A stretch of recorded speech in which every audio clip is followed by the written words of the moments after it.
Okay, in the Celia video, two things that were really hard for Celia to do in general. Just speaking seemed very difficult for her.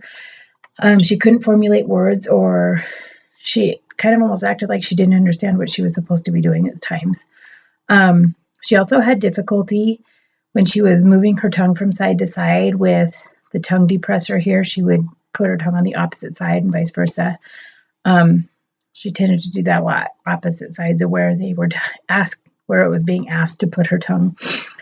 The salient features that I thought were noticeable that were not correct were her strength was reduced, as was evident when she did the test where she was pushed against and told to open her mouth and not let him close it. Her mouth closed anyway.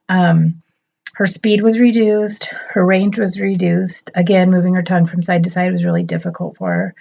I didn't notice anything wrong with her steadiness. She didn't seem to have any evident tremors or anything like that. Her tone was reduced, though. She had a very rough, gravelly voice when she did speak, and she seemed somewhat strained when she talked. And her accuracy was affected as well. It was a bit inaccurate. She left consonants off of words. She couldn't say whole words. When she was asked to put pataka together, it came out ka ka ka. She couldn't formulate all of that, put it together. So those were the salient features that I noticed were affected. And if I was doing therapy with Celia, I think the first thing I would probably work on was her strength, since the muscles didn't seem all that strong.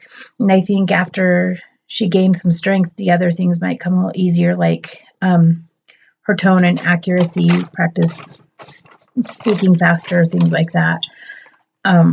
My general impression of Celia was that she was really sweet, and she definitely had many obstacles to overcome with her speech. She showed deficits in pretty much all of the salient features. And she kind of reminded me of my grandmother when she had dementia, kind of like really slow and like she was really processing things, but didn't always seem to quite understand what she was trying to say, or just couldn't get it out. I don't know which. I felt like Celia displayed enough deficits in her speech that she could very likely have more than just apraxia. I'm not entirely certain what, but I would say she had some mixed dysarthrias possibly. And that's it.